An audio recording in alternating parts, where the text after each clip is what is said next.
할렐루야. 오늘 아침 성탄의 아침에 하나님의 말씀을 사모해서 주님 전에 나와 예배하는 사랑하는 여러분 모두에게 하나님의 놀라우신 은혜와 사랑이 충만하게 임하시기를 주님의 이름으로 축원합니다. 우리가 성경을 읽을 때에 제일 먼저 부딪히는 책이 있어요. 오늘 성경 말씀 마태복음 읽었는데 마태복음이에요. 마태복음 1장을 펴면은 족보를 읽게 되는데, 여러분들 오늘 족보를 읽어보니까 어떻습니까? 족보를 읽으면 느껴지는 것이 있어요.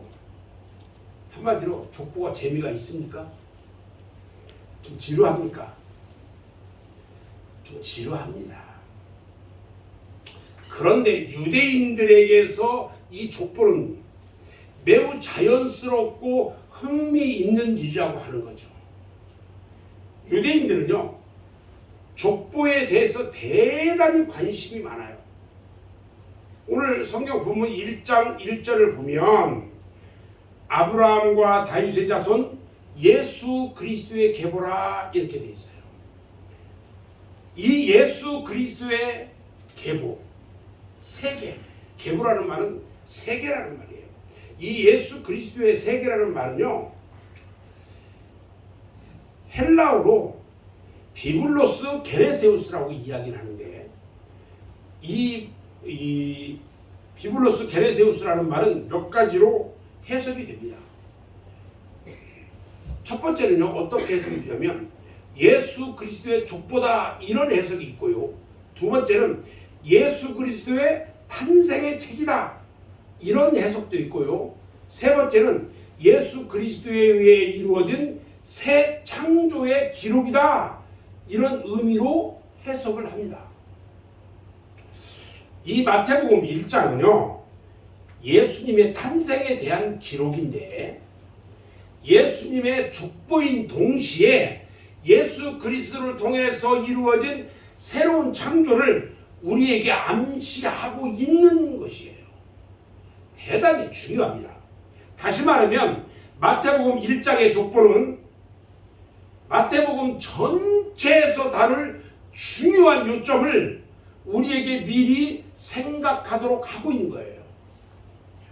구약에 보면 유명한 사람의 족보가 종종 수록되어 있는 것을 알 수 있어요. 예를 들어서 창세기 5장에 보면 아담에서부터 노아까지의 족보가 소개되는데, 이것은 창세기 6장에 노아를 소개하기 전에 아담에서부터 노아까지 연결되는 족보를 먼저 기록하고 있어요. 또 창세기 12장에도 보면은 믿음의 조상 아브라함의 이야기가 등장이 되는데, 창세기 10장 11장에 보면은 아담에서부터 셈까지, 그리고 셈에서부터 아브라함까지의 족보가 소개되고 있는 것을 우리가 볼 수 있어요. 우리는 이것을 이해해야 합니다.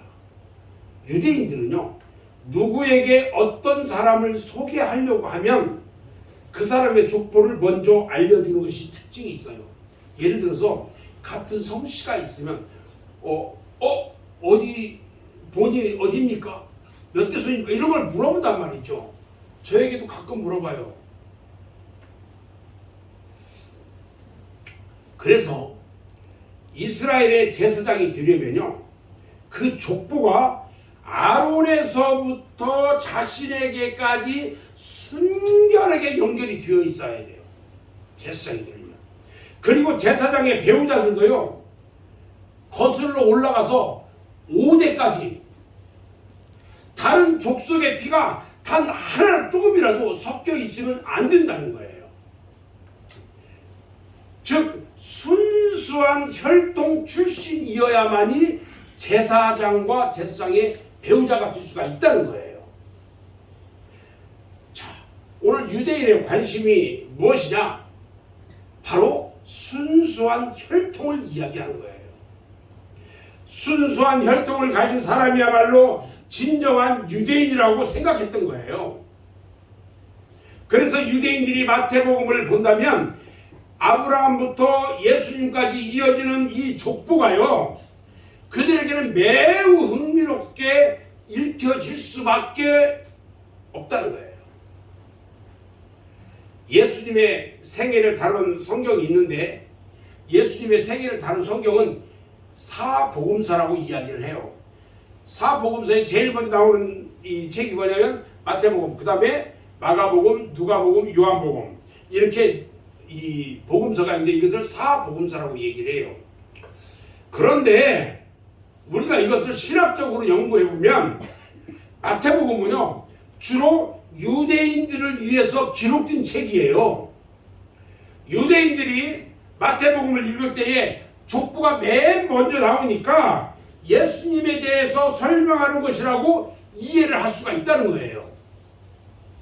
그 다음에 마태복음 다음에 누가복음이 있어요. 누가복음은요, 예수님의 족보를 기록을 하고는 있는데, 누가복음은요 3장 후반부에 족보를 기록하고 있어요. 자, 요한복음은요 이방인들, 즉 헬라인들을 위해서 기록한 책이에요. 각각 이렇게 책들이 저자의 의도가 다르고 강조하는 강조점도 다 달라요. 다시 이야기를 해보면요, 마태복음에서는요 예수님께서 왕 되신 주님이라고 소개하고 주장합니다. 강조해요. 그 다음에 마가복음에서는요 예수님이 종 되신 예수님, 그리고 종으로 섬김을 위해서 오신 예수님이라고 강조해요. 자, 누가복음에서는요 예수님을 인자하신 예수님이라고 표현을 해요. 그리고 하나님인 동시에 우리가 똑같은 인간의 모습을 가지고 오신 예수님이라고 의도적으로 강조합니다. 네 번째 요한복음은요 하나님의 아들로 오신 예수님을 강조해요. 다 달라요.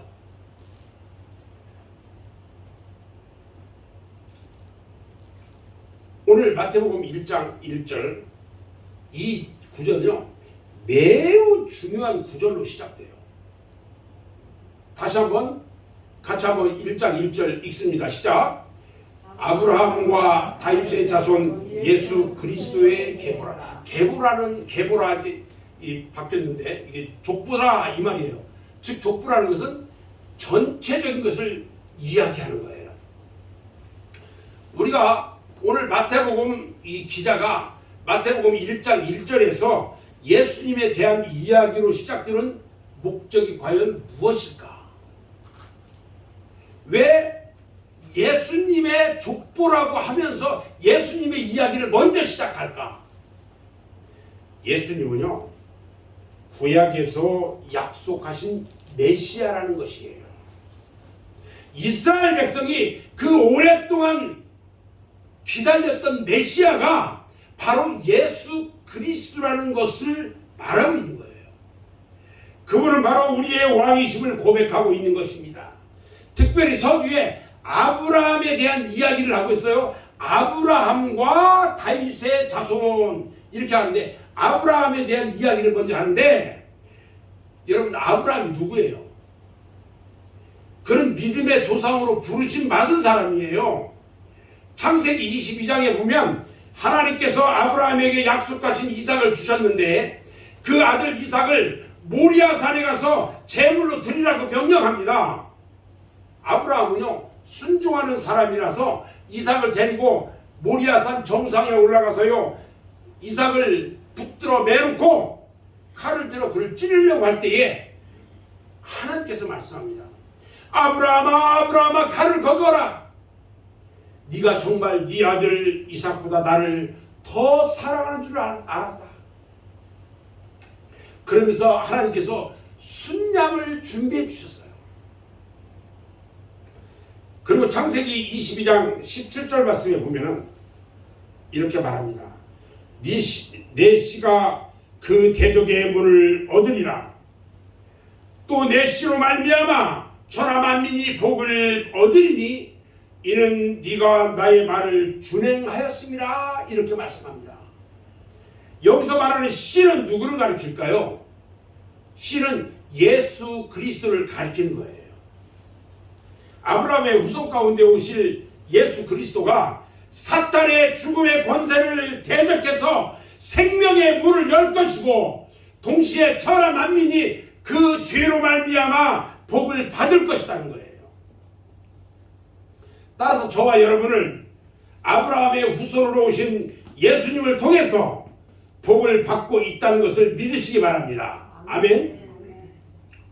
누구든지 예수님을 영접한 사람들은 그가 주시는 영적인 축복과 모든 외적인 축복을 받을 수가 있는 것입니다.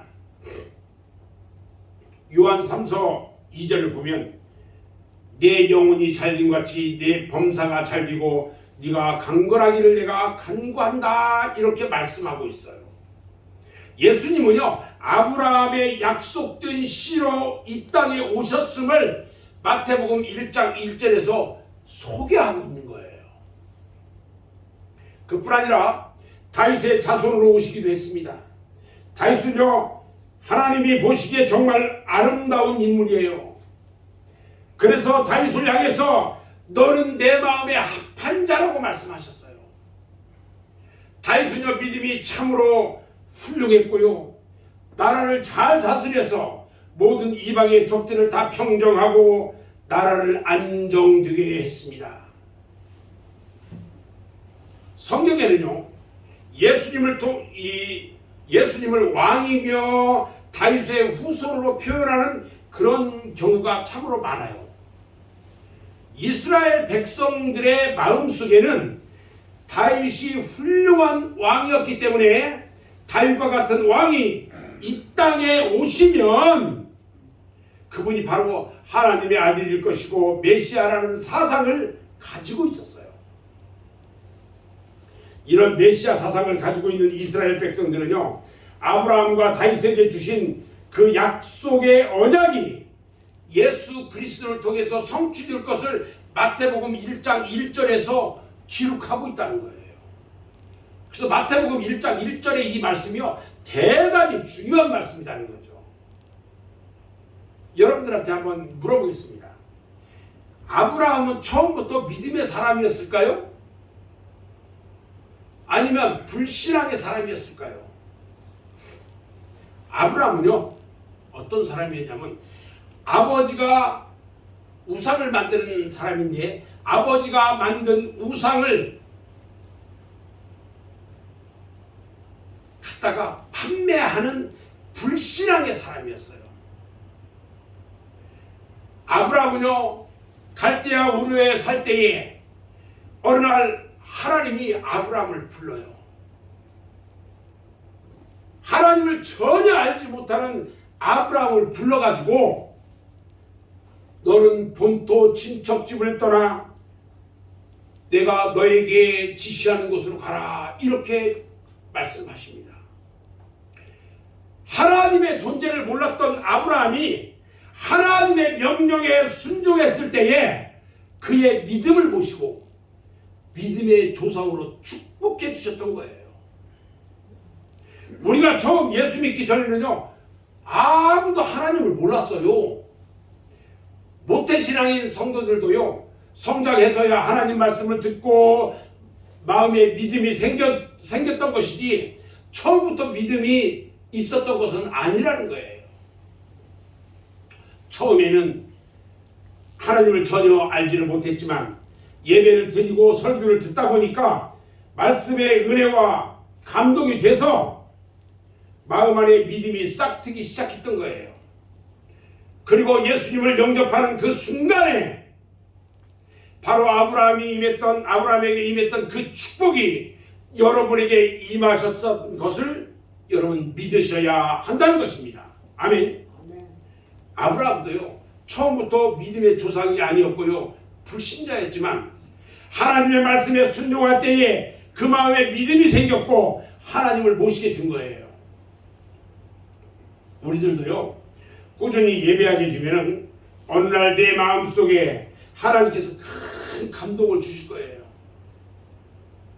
예수님을 내 마음속에 영접하게 되면 나도 믿음의 사람이 되는 거예요. 아멘. 하나님께서는요, 창세기 12장에서 아브라함에게 말씀하셔요. 내가 너로 큰 민족을 이루고 네게 복을 주어서 내 이름을 창대하게 하리라. 바로 이 아브라함의 복이 여러분의 자손 만대까지 이루어지기를 주님의 이름으로 축원합니다. 아멘. 여러분은 다윗을 보면 어떻게 생각합니까? 다윗은요, 인간적으로 참으로 부족한 사람이었어요. 오죽했으면 충성스러운 장군 우리아의 아내 밧세바를 자기 아내로 삼았을까요?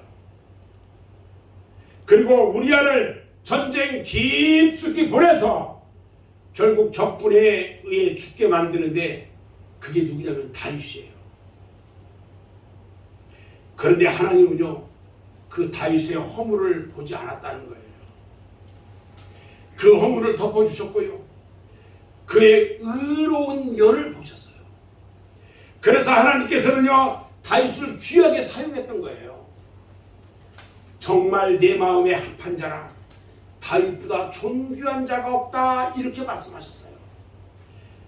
그런데 아브라함도요, 자기 부인을 2번이나 부인했어요.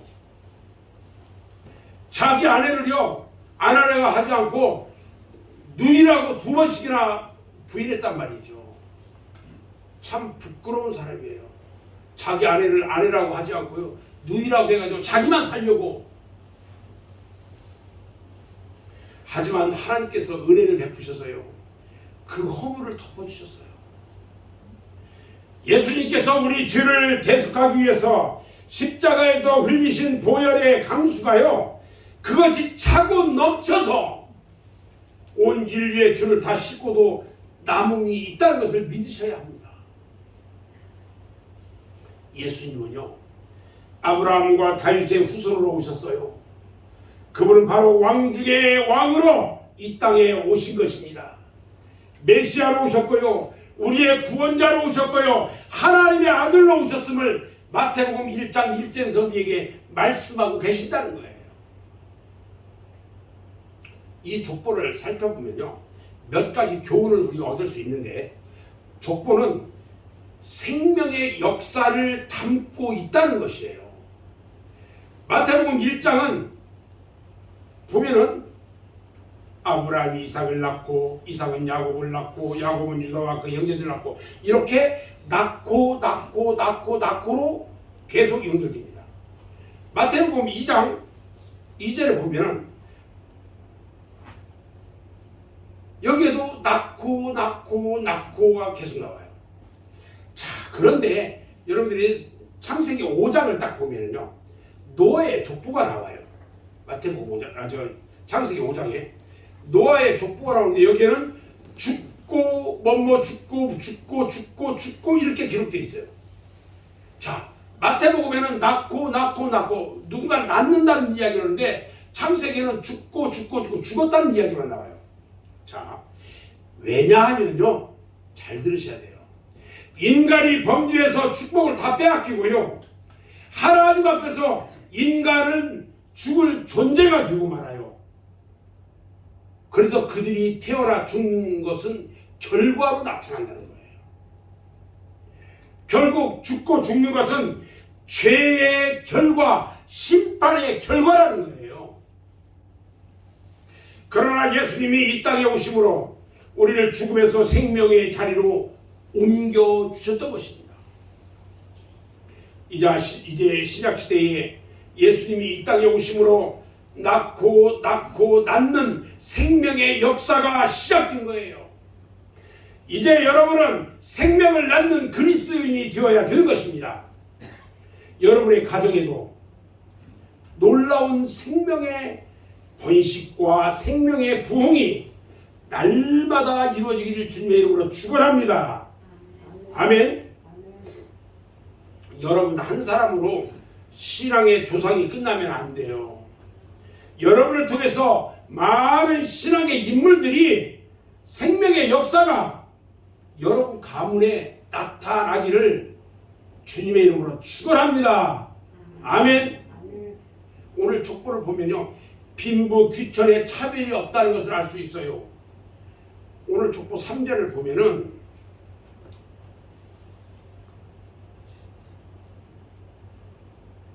안 넘어가네. 아직 잘 사용을 잘 못해요. 아직은. 3절을 보면은 뭐라고 나오냐면 다말이라는 여인이 나와요. 유다는 다말에게서 베레스와 세레를 낳고 그래요. 다말은요 남편이 일찍 죽었고요. 구약의 풍습에 따라서 남편의 형제들과 동침을 해가지고 남편의 대를 이어가야 되는데 시동생이 다말을 거부해, 형수를 거부해요. 그래서 자식을 낳을 수 있는 희망이 사라져버렸어요. 그 당시에 여자가 아이를 낳지 못하고 대를 이어가지 못한다면 버려지는 여자예요. 그래서 다말은요 밤에 변장을 하고 시아버지와 동침합니다. 그러나 그의 본심은요 그의 남편의 후손을 이 땅에 번식시키겠다는 집념에서 시아버지와 동침을 한 거예요. 가정의 종족 번식을 위해서 그런 선택을 해요. 그런 유다에게서 베레스와 세레를 낳았다고 성경에 소개하고 있어요. 또 1장 5절 6절 말씀을 보면요 이방 여인들이 소개되는데 두 사람이 나와요. 5절 6절 봅니다. 살몬은 나합에게서 보아스를 낳고 보아스는 롯에게서 오벳을 낳고 오벳은 이새를 낳고 이새는 다윗 왕을 낳으니라 다윗은 우리아의 아내에게서 솔로몬을 낳았다 그랬어요. 여기서 나합이라는 여자가 나와요. 나합은요 그 당시 유명한 여리고의 기생이에요. 기생. 그런데 기생이 예수님의 족보에 소개된다는 거예요. 지금 이 기생 나합은요 다윗의 증조 할머니가 돼요. 또 보아스가 롯에게서 오벳을 낳았다고 했는데 이 롯은 이방 여인 즉 모압 여인이에요. 이 사람도 다윗의 조상이 됐어요. 이스라엘 사람들은 이방인을 사람으로 취급하지 않고 멸시했거든요. 그리고 다윗은 우리아의 아내 밧세바에게서 솔로몬을 낳았다고 기록합니다. 밧세바는요 자기 남편을 버리고 다른 사람에게서 아들을 낳은 사람이에요. 그런 여인들이 예수님의 족보에 들어가 있던 이유가 과연 무엇일까?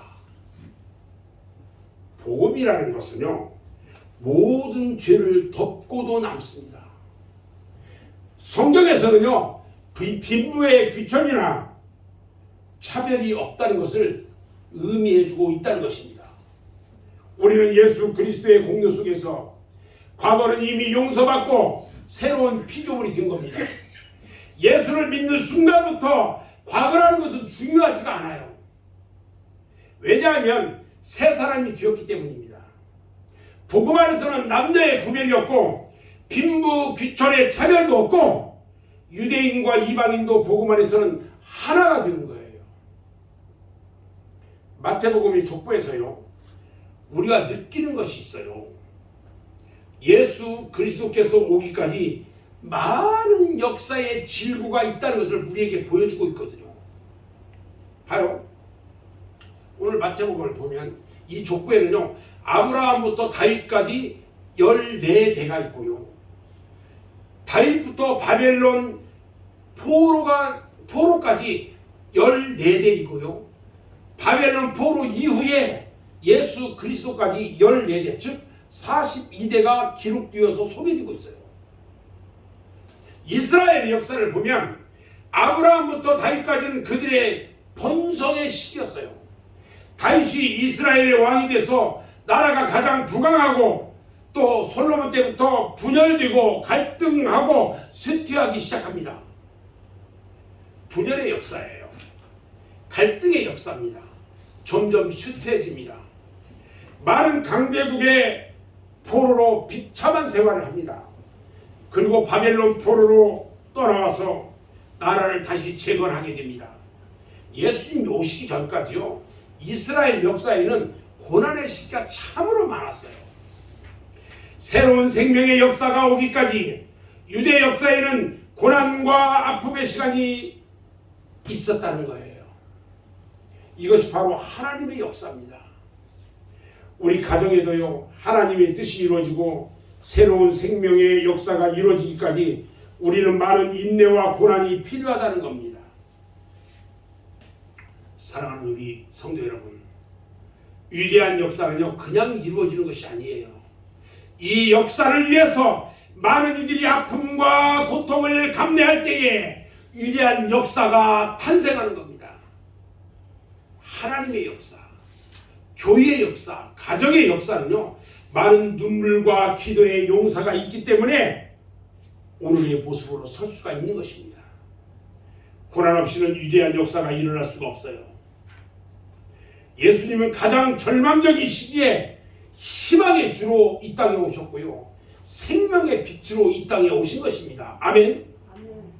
우리는 구약 말라기부터요 예수님이 오시기까지를 신구약 중간기 시대라고 말합니다. 이 시대는요 예언자들의 활동이 일체 없었어요. 하나님의 음성도 들리지 않았어요. 430년 동안. 이 시기에는요 하나님의 말씀이 기록된 것이 없어요. 가장 깜깜한 암흑의 시대였어요. 묵시나 계시도 없고요, 절망의 시대, 어둠의 시대였어요. 이사야 9장에 보면 스불론과 납달리 땅, 그 어둠의 땅에 생명의 빛이 비쳤다고 노래하고 있어요. 이 생명의 빛이 바로 예수 그리스도입니다. 바로 어둠의 절망의 땅에 예수님이 오심으로써 희망과 생명의 땅으로 변화되었다는 것을 믿으시기 바랍니다. 아멘. 지금 이 시대는요 어둠과 절망의 시대예요. 그러나 예수 그리스도만이 이 시대에 소망이 되시는 것입니다. 우리나라가요 지금 정치적으로 얼마나 혼란스럽습니까? 경제적으로요 너무나도 불안해요. 민심이 찬반 양면으로 나눠져 있는데요 참으로 안타깝기만 합니다. 그러나 우리는요 진정으로 물어봐야 합니다. 예수 그리스도라면 지금 어떻게 하셨을까? 이 어둠의 시대에 이제는 예수 그리스도의 희망의 등불을 환히 비추는 우리 성도들이 되어야 하는 것입니다. 교회는요 역사의 소망을 줄 수 있어야 합니다. 이 혼란의 때에 더욱 그리스도를 중심으로 하나가 되어야 합니다. 이 어둠의 때에 희망의 빛과 생명의 복음을 증거해야 되는 것입니다. 아멘. 저는 이제 말씀을 정리하는데요, 예수님이 태어난 시대에 인간들은 절망 가운데 있었어요. 이스라엘 민족에게는요 아무 희망도 없고요 로마의 속국으로 노예 생활을 하고 있었지만 예수 그리스도가 이 땅에 오심으로 새로운 역사, 희망의 역사, 생명의 역사, 하나님의 나라가 다시 한번 출발하게 된 거예요. 오늘 우리 심령 가운데 예수 그리스도가 들어오시면요 우리의 삶이 바뀌어지게 됩니다.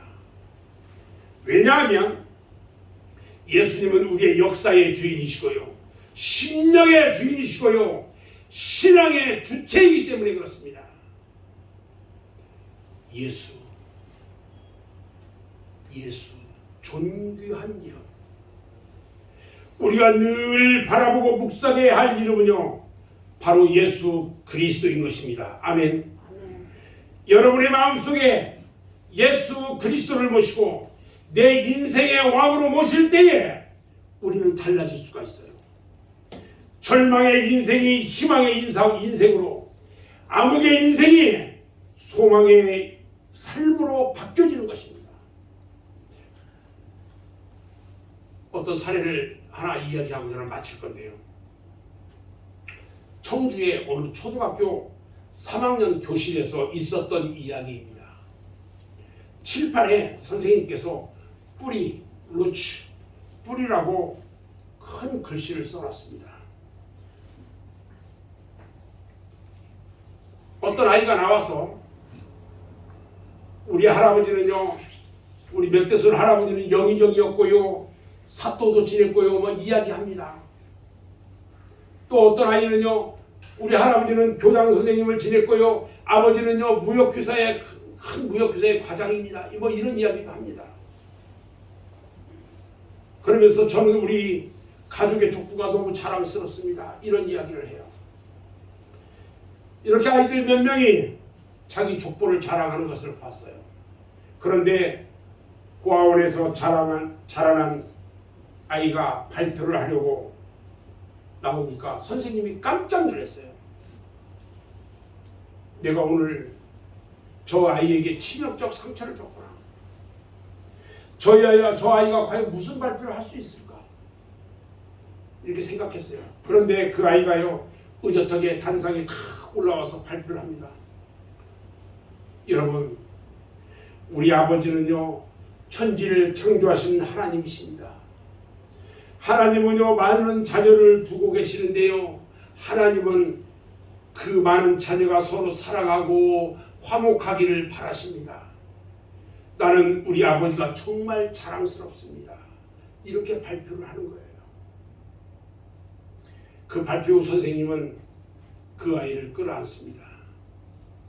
얘야, 너는 정말 훌륭한 아버지를 두었단다. 하나님의 자녀답게 훌륭하게 성장해야지. 나는 내가 정말 자랑스럽다. 이렇게 말합니다. 사랑하는 여러분, 이 땅에 오신 예수님, 이 땅에 오신 예수 그리스도 메시아, 우리를 절망에서 희망으로 바꿔주시는 그분, 암흑의 인생에서 소망의 삶으로 변화시켜 주신 예수, 그분을 이 시간 내 마음 가운데 완전히 품으시고 2022년 성탄 가운데 오신 우리 주님을 여러분들 그분을 위해서 기쁨으로 찬양을 돌려야 할 것입니다. 아멘. 우리 안에 기쁨으로 오신 그분을 찬양하고 축복합니다. 기도하겠습니다.